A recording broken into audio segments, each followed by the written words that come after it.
Hello everybody, it is Alna, it is Brony time, and welcome back to Let's Play Ace Attorney Investigations. When we last left off, we have started what might be the final confrontation. And we figured out that Lance and Pops and Deacon were all in on it together. We also figured out that Mr. Deacon may actually have been one Colin Deveray, and father to Pops.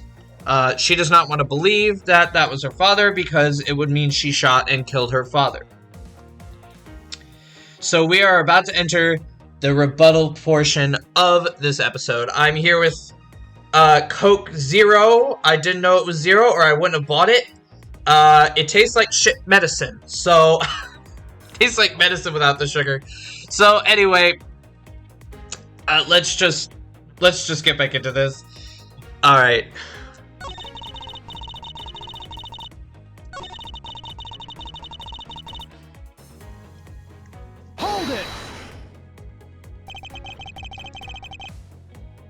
You're sure that it was Mr. Deacon that you saw? Yes, I'm certain of what I saw. Did you go into the other room to check? Lance said that was best if I didn't get too close to him. Lance, he's such a kind soul. Then are you telling me that you do not confirm that it was Mr. Deacon for yourself? I checked through the slit in the door that separates the two rooms. It had a bad badger's head on, so I'm absolutely sure. That just had to be Mr. Deacon. You saw a bad badger head.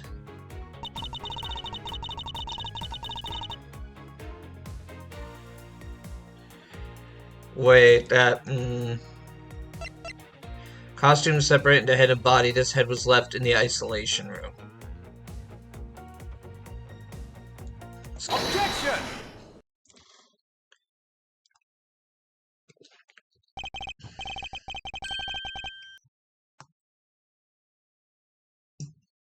Miss Pops, the person you saw was not Mr. Deacon at all. Huh? The person you actually saw was this person. Me? Oh my god, he put the head on me! It was me. Huh? The person I saw was you, Mr. Edgeworth? I always thought it was a bit odd. Why would the kidnappers abduct me even after I had handed over the ransom? It's not as though I saw the face of the kidnappers. If I were them, I would have just taken the $1 million and ran. But in the end, there was a point to it all. It was to make me look like Mr. Deacon. And if that was the reason for which I was abducted, then I believe we can assume that the victim was already dead at the time. Well, Lance, am I right? That's... You showed Mrs. Pops a person. Namely me, with a bad badger's head on, and then made your costumes escape together, so you pretended. Huh, what do you mean he pretended? Exactly that. I believe Lance watched you escape, and then doubled back to the hideout. Probably to come and remove the bad badger head from my unconscious self. And to create his fake prison with the prop sword, he then escaped via the passage. Hold your tongue, boy. Don't get caught up in the tidal wave of words coming out of Mr. Prosecutor's mouth. Tidal wave?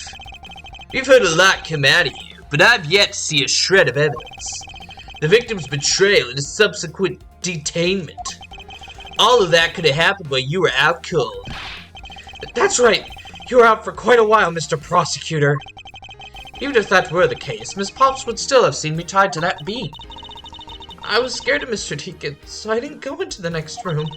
So I really have no idea if you were in there or not, Master Edgeworth. You see, it would seem that you can't prove a thing.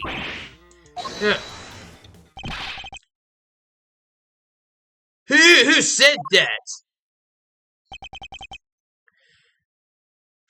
Please wait. Mr. Amano. Oh, Miles, my boy. It looks like you're really giving it your all. And lads, it's not good to cause trouble for others. Dad? Let's see, you're the one in charge of the investigation, correct? Yeah, that's right. I'm sorry that my son has been nothing but trouble. This probably won't make up for anything, but I have some evidence for you. Oh, do you now?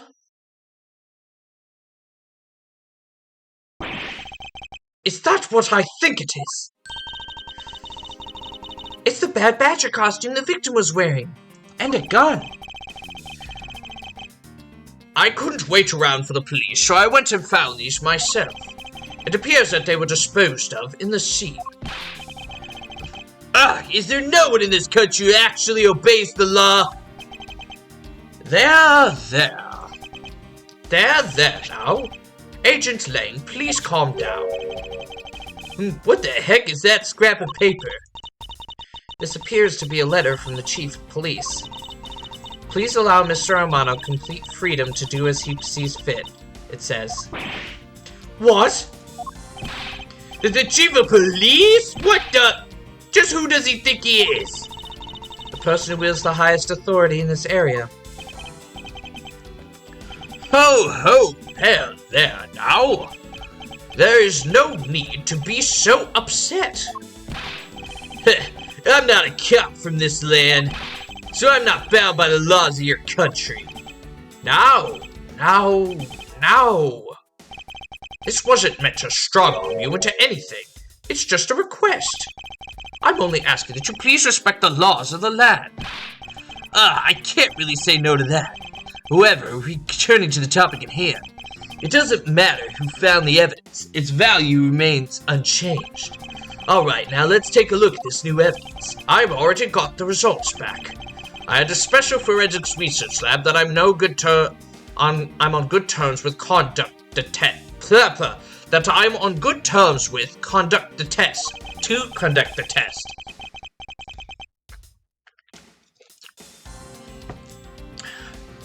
They verified that the blood on this costume belonged to Oliver. As for the gun, the only fingerprints they could find were yours, Lauren. What? You disappoint me, Miles. I can't believe that you would cause my son such stress and heartache. Thank goodness I was able to find the final pieces of evidence. With this, you'll have no reason left to push my poor boy around. That's it? These are the case-making pieces of evidence. Ha! I'll be the judge of that. I won't rest until I've inspected every suspicious-looking nook and cranny.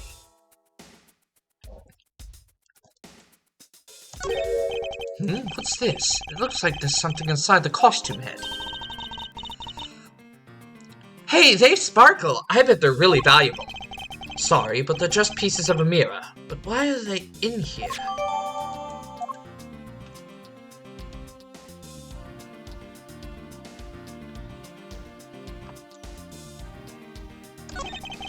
Could this gun be the actual murder weapon?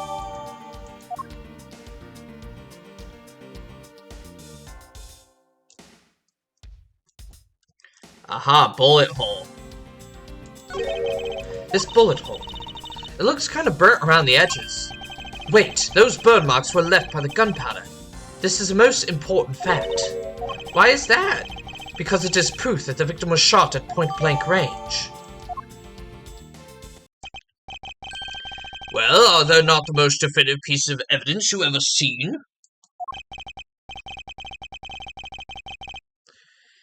Thank you, Dad. There should be enough to convince even Mr. Edgeworth over there.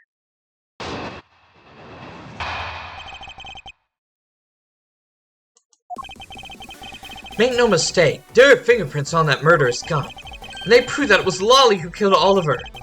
But Oliver was also after Lolly's life, so Mr. Edgeworth, even you must see that Lolly was only acting in self-defense. The fingerprints on the weapon, huh? Oh no! This isn't helpful at all! Look, Mr. Edgeworth, all I want to do is save Lolly. But in the end, all I can do is watch on as she takes the punishment for her crimes. That may be all you can do, however. I still have a case to solve and a job to do. The job of unraveling your insidious lie. You wound me. Why won't you believe me, even in the face of all this evidence?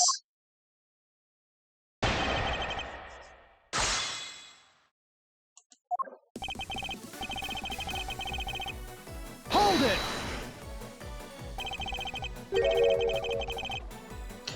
Those fingerprints, are you sure they belong to Miss Pops? There's no mistake about it.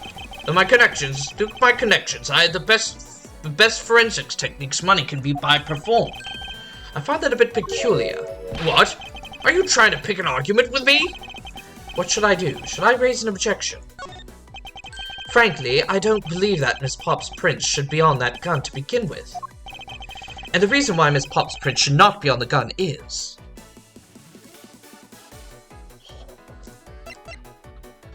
Take that!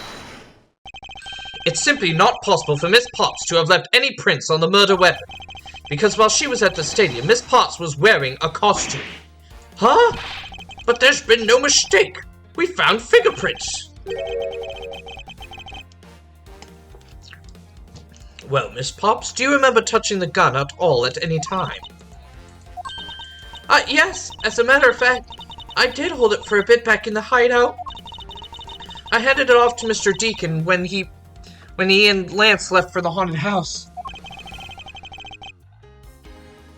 To retrieve the ransom money, I suppose. And there you have it. This is when Miss Pop's prints found their way onto the gun. Grr. Do you understand now, Mr. Amano? The fingerprints do nothing to prove that Miss Popps is the murderer. But you still don't have anything to prove that she isn't the killer, right? You seem very adamant about insisting that your girlfriend is a cold-blooded killer. Oh, Lance. What? No way! I'm incredibly worried about her. But that doesn't change the fact that you don't have any evidence, right? That's where you're wrong. I have the evidence. What? How? The story that Miss Popps killed the victim at the stage in the stadium. The whole affair is simply not true, because that was not the real crime scene, but a setup. This proves that the real murder was not committed at the stadium at all. Take that! Let us take another good look at the costume the victim was wearing. Then I believe you will see why I insist he was not shot at the stadium. This is the part of the costume that proves it. Yeah, because... yeah, Take that! it's the bullet hole, obviously. The burn around this bullet hole was made when the victim was shot at point-blank range. Ah, so then you mean the murder Miss Oldbag saw at the stadium really was... Yes, she saw two people, but they were separated by a distance. If the victim was indeed shot from below the stage, there shouldn't be a gunpowder burn. Duh!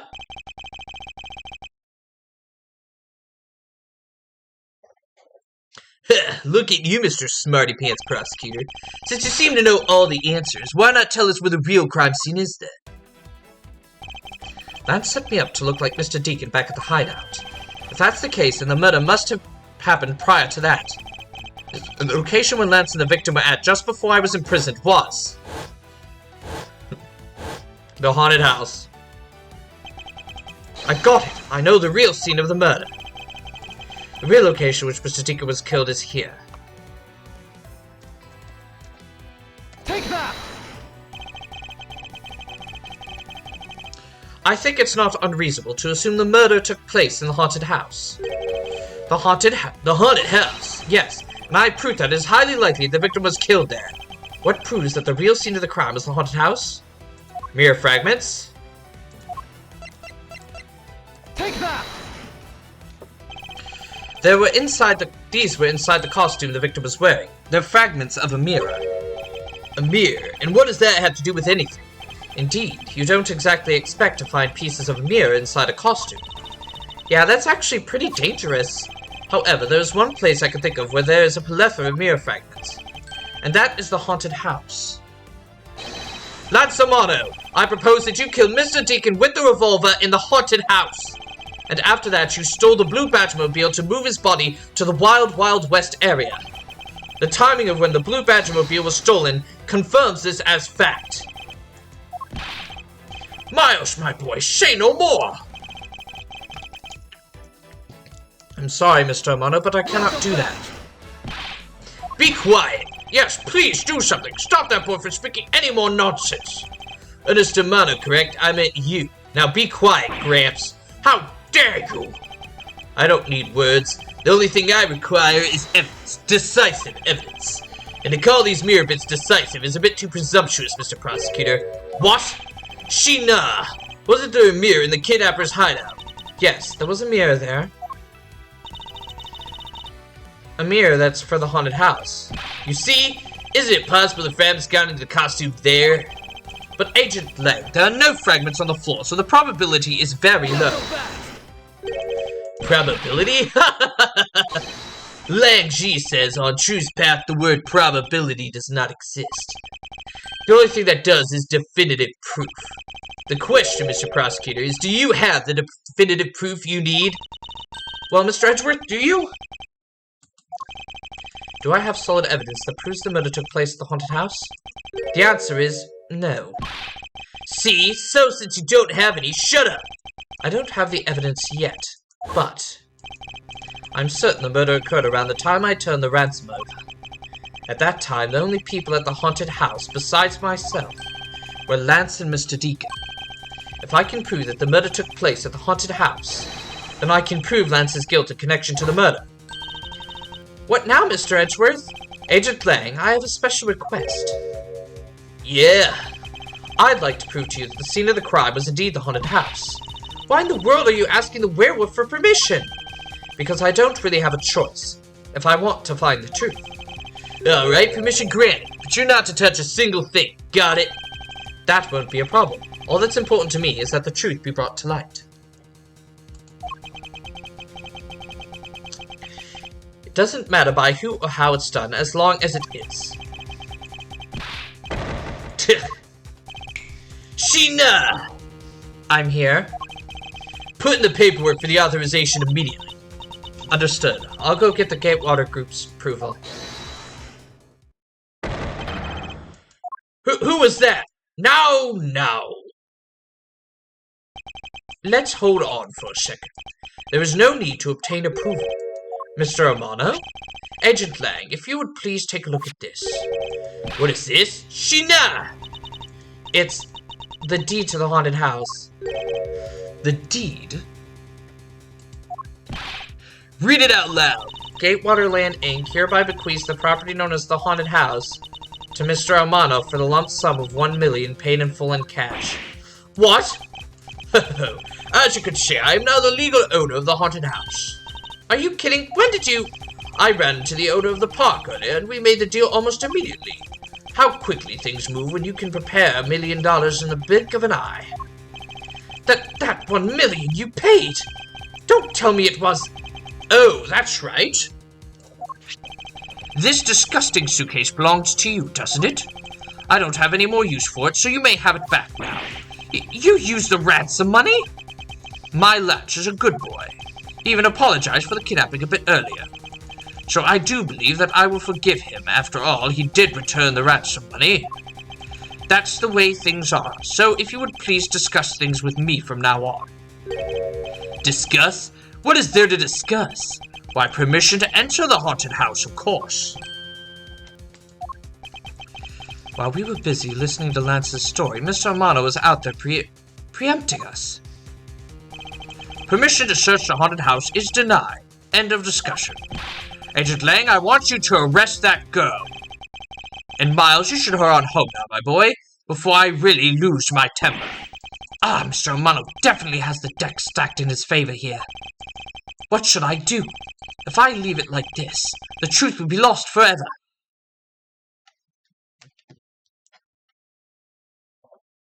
You son of a bitch.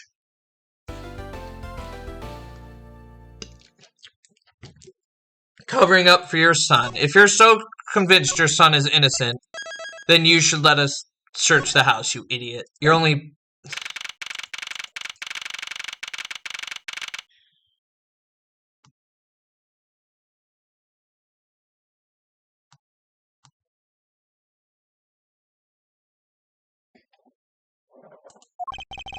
If I can't get permission to investigate the crime scene, then the truth will be lost. Hold it! Hold it! Hold it! Okay. Mr. Edgeworth, what are you doing spacing out? Have you forgotten there's only one thing you should do at a time like this? And what is that? When the people are in a bind, the hero of justice appears to save the day. Look, you just leave it to me. For I am Kay Faraday, the second of the great Yatagarasu. But I thought you were a thief, not a hero. Yatagarasu is noble and is always a thief of justice. That's, of course. If we have enough information, I can recreate the inside of the haunted house with this. Plus, if we then factor in everyone's testimony, you can recreate exactly what happened when I dropped off the ransom money. We may be able to figure out some new information through this. It's worth a try. Agent Lang. Ah, so you want to use your little toy. Be my guest. Okay, hang on. You're all about to witness the true power of a real modern-day Robin Hood. Detective Gumshoe. Is there a copy of the haunted house blueprint among the police reference documents? Yes, sir. We got it just in case we need it for the kidnapping case.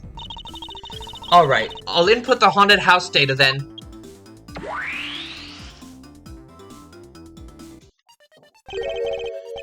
What is this?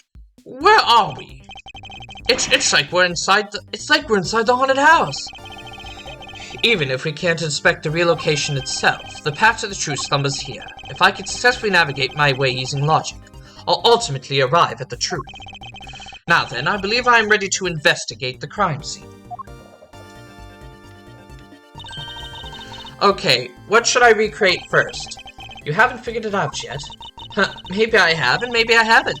But I'm going to make you do all the hard work. Very well, I'd like to inspect the moment in which I was ambushed by my abductor. The two of them were definitely in this place at that time. If I can verify that, it may provide me with a new lead. I just come out into the hallway after leaving the money inside the dining room. At that time, I saw a badger slumped over on the floor at the end of the hall. What was the badger doing all the way down there? I also thought it strange. However, I thought that maybe it was simply a mannequin that was set there for atmosphere. Do you know which badger it was? No, it was too dark to tell. All I saw was its silhouette.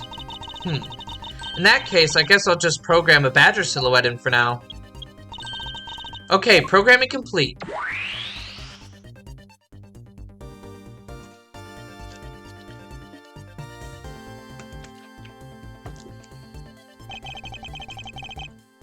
Then I started walking towards the exit. And that's where you were struck from behind, right? Yes, but that's odd. The hallway is a dead end. Where did your assailant come from? There is only one location I can think of. I believe my assailant was lying in wait here at point B. Take that! That doll I saw wasn't really a doll. It was in fact a costumed kidnapper. Oh, so he used the costume as the perfect camouflage to blend in with the rest of the house? Precisely. He waited until I had made a drop-off and was about to leave. Then, just as he saw me take a step towards the exit, he stood and launched his attack. I could think of no better hiding place than this. Hey, not bad. I'm beginning to think I should steal this tactic for myself. Just don't use it to do anything criminal, Kay.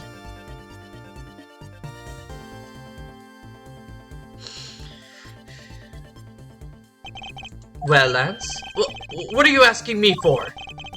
As one of the kidnappers, I figured I should give you the chance to confess first. I was one of the kidnappers, but I don't know anything. I did come up to the haunted house, but I never set foot inside.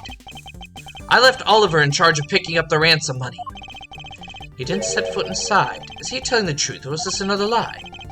Alright, they're now claiming that it was Mr. Deacon who assaulted me. Yes, I'm sure it was him. Okay, inputting the new info now. Mr. Deacon was a bad badger, right? Since the bad badger has a gun attached to its right hand. I'll have to change it so the weapon is in his left hand.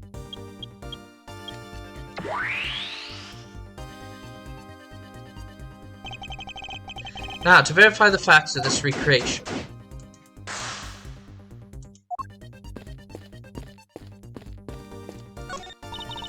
When you take a look around, it almost feels more like a house of mirrors. Indeed, who has ever heard of this many mirrors inside of a haunted house before?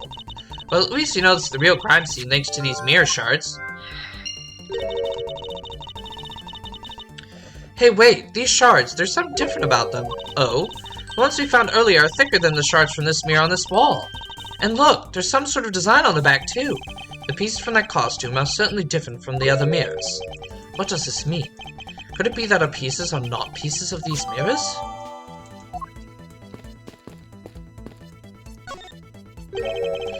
You didn't recreate the weapon. Well, I can't exactly recreate something I know nothing about. So tell me, what were you hit with? The attack came from behind, so I have no idea. But I doubt it was someone's bare hands. Okay, then where were you hit? I was hit on the right side of my head, just above my temple. There's a bit of blood, but it wasn't anything serious. Ouch! Sounds painful. Why are you smirking like that when you say it? Why are you smirking like that when you say it? It's just your imagination. Now let's see. Wonder if there's anything from the hallway that could have been used as a weapon.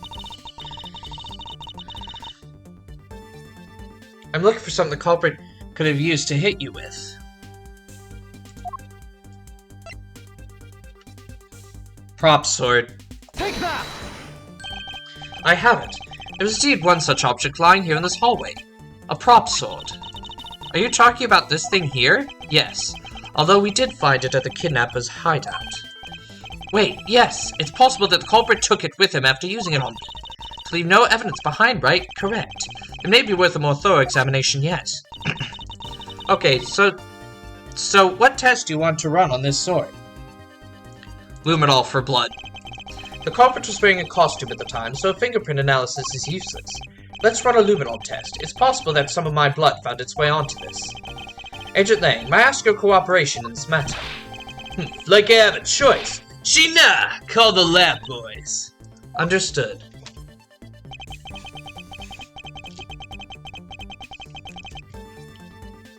Except for... oh, shoot. Except for a dab on the left side, it would appear that the blade is spotless. So it must have been the left side of the prop sword that hit you then, right?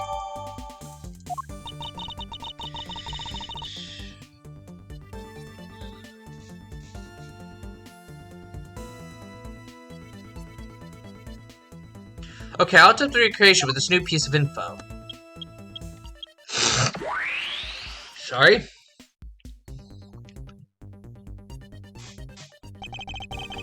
I won't rest until I inspect every suspicious-looking nook and cranny.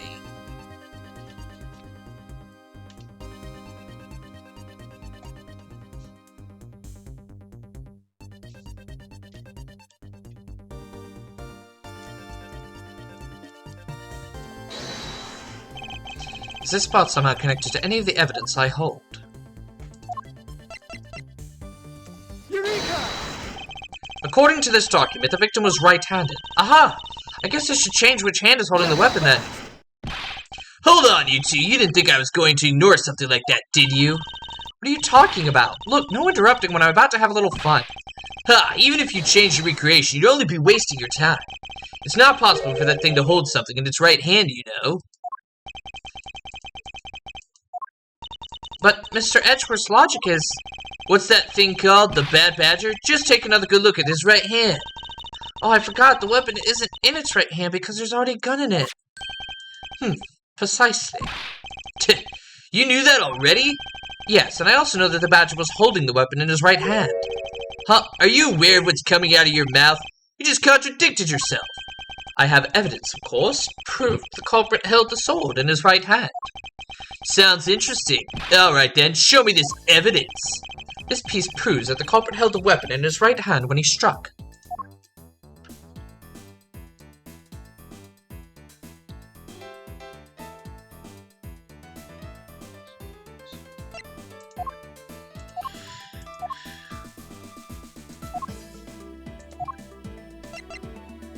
Take that!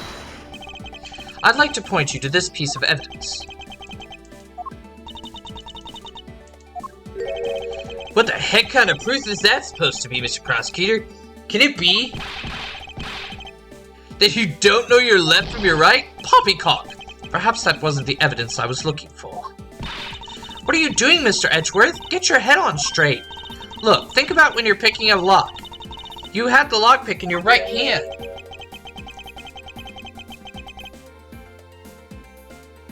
Okay, this is only if you're right-handed and interested in thievery. Edgeworth, accept my apologies. I will now show you what I had meant to show you all along. In that case, hurry up and show it to me already. This piece okay, so... Take that! The answer is the weapon itself. Except for the bit on the left side, this prop sword is absolutely spotless. However, if the culprit had used his left hand, the blood would be on the opposite side. But the replica of Bad Badger isn't holding the sword in his right hand. I don't know what's going on anymore. Giving up already? It's simple. If he can't hold the sword in his left or his right hand, then the one who struck me could not have been the Bad Badger. Are you paying attention, Lance? Mr. Deacon could not have been the one who struck me, which leaves only you as our primary suspect. Fine, it was me! I hit you! It appears that you lied to me yet again. Let's see how quickly they catch up to you, Lance. Wait, isn't Lance left-handed? Ah, yes, but that's what makes this deception all the more interesting. He used his right hand to make it look like Mr. Deacon had been the one to strike me. For you see, firing a gun with one's non-dominant hand is difficult, but that level of dexterity isn't required to swing a prop sword. Kay, please input this new data. The one who hit me from behind was Lance. Or should I say, the Proto-Badger. You got it. Here I go!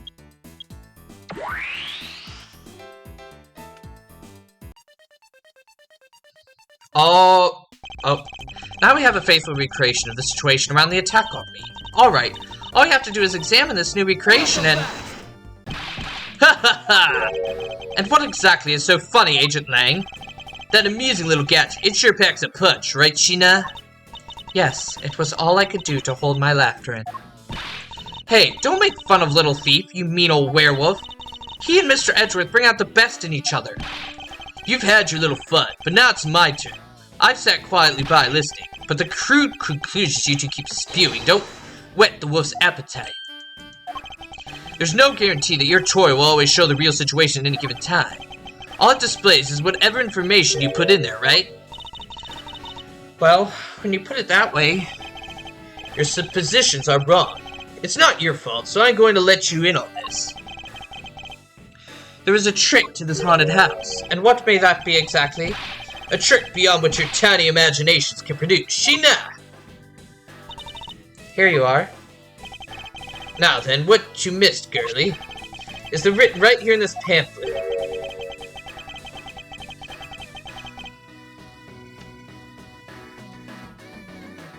The 7 Wonders of the Haunted House. The Disappearing Badger? What is this? I'd say that someone around here is fond of theatrics. And as you can see, they set a doll down at the end of the hallway for that purpose. Basically, the badger you saw was just a stupid doll. How can this be? This that throws your whole theory about being your attacker right out the window. That can't be right. Maybe the culprit hid the doll somewhere. And then he laid down and pretended to be it instead. If the criminal couldn't even hide it himself in the hallway, how could he hide a giant doll? Do you get it now? Thanks to your presumptions, your logic started off weak and led you to the completely wrong conclusion. Sure. Now get off your high horse. Sir Edgeworth. Okay, I wonder if you could please input the new information for me. You don't know when to quit, do you? I can't quit, not until I can declare that I found the truth. Agent Lang, for the additional information you have, my thanks. There you go again. We'll see if I care. Okay, I'm updating the recreation now.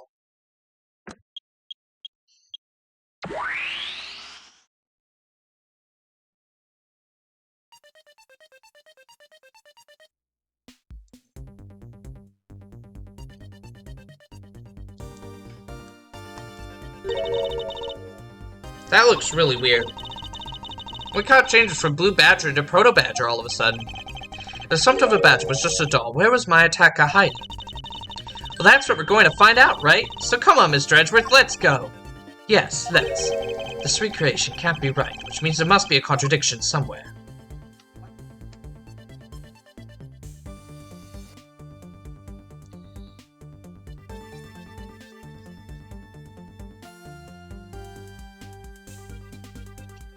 Alrighty, well, we're a little over time, so I'm gonna end it right here. So, yeah, what an interesting thing. Mr. Amano is trying to cover up his son's murder. But we will get to the bottom of this. We will. So, thank you all for watching. Please like, comment, and subscribe to Bonus Time for more content, especially more Ace Attorney investigations. Also, please make sure to share this video far and wide so we can get many eyes on this series as possible. And I will see you all next time.